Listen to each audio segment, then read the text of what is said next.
Salut les amis et bienvenue sur votre plateforme.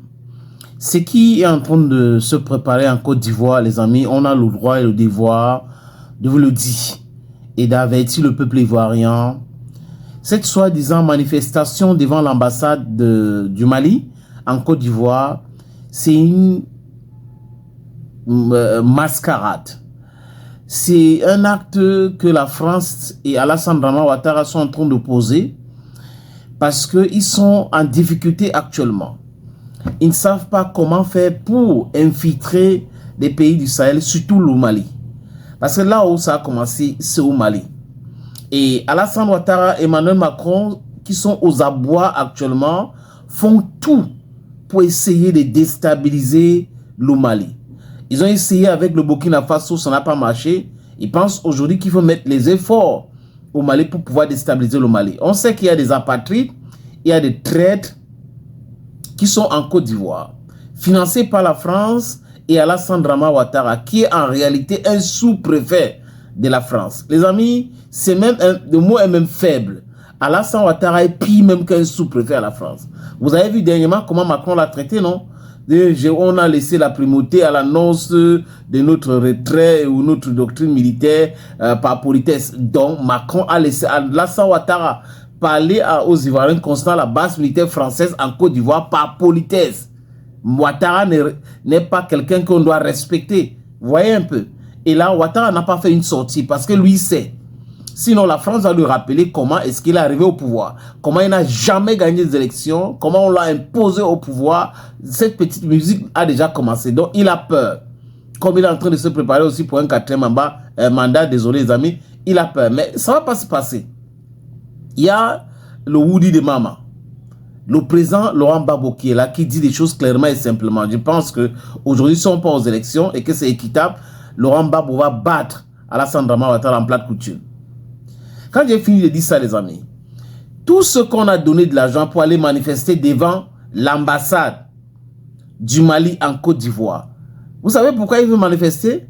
Contre le retrait du Mali de la CEDEAO. C'est quoi la CEDEAO? Ça représente quoi? C'est une organisation moribonde dangereuse, manipulée et gérée par la France et les Occidentaux. Voilà pourquoi les pays du Sahel sont partis. Voilà pourquoi le Mali est parti. Voilà pourquoi le Niger est parti. Voilà pourquoi le Burkina Faso est parti. Parce que la souveraineté de nos pays, on ne doit pas rigoler avec. De nos micro-États, on ne doit pas rigoler avec. Mais Alassane Dramane Ouattara est là. He sells his birthright and he wants that, oh, business as usual. France should control this, France should control that, and then I should stay in power. That's all his interest.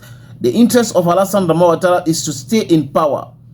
Quand Ibrahim Traoré, l'année passée, disait clairement que la Côte d'Ivoire est utilisée pour déstabiliser le Burkina Faso, les gens croyaient que c'était la blague. Il avait cité la Côte d'Ivoire. Donc Alassane Dramane Ouattara est un architecte de cela avec Emmanuel Macron. Il avait aussi parlé du Bénin, de Patrice Talon, qui est en train d'abriter les bases qui forment des terreaux et des bandits pour pouvoir déstabiliser le Niger. Donc, par ricochet, déstabiliser l'AES. Le mois de décembre dernier, les amis, qui a parlé? Abdourahmane Tiani, le sage.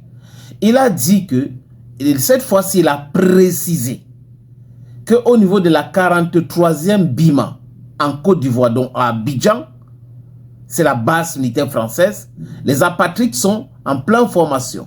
D'autres personnes sont en pleine formation pour déstabiliser le Niger et ou l'AES.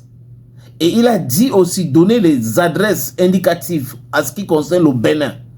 Comment Patrice Talon accueille ces gens aussi pour la déstabilisation du Niger et l'AES.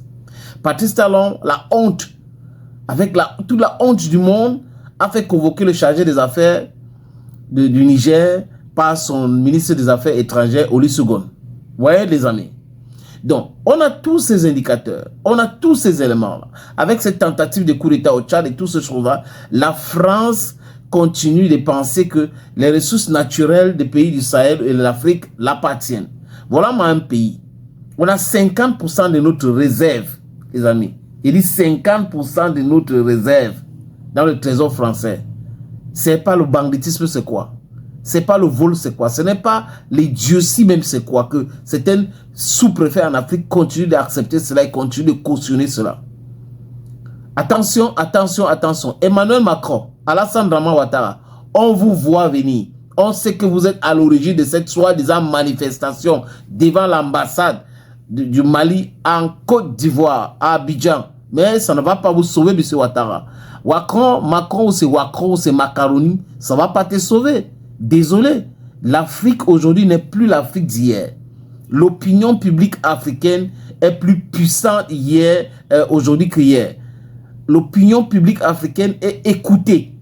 Il faut faire très attention. Nous ne sommes pas dans les années 50. Nous sommes en 2025.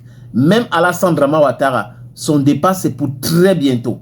Vous allez me dire autre nom. Tous ces kakistocrates, tous ces cryptocrates, tous ceux qui veulent s'éterniser au pouvoir là, on dit stop en Afrique. Mais la protection de l'AES est aussi très importante. Malienne, ne cédez pas à cette manipulation là. Les traîtres, on vous voit, il y aura des images. Ne vous inquiétez pas. Thank you friends and bye bye.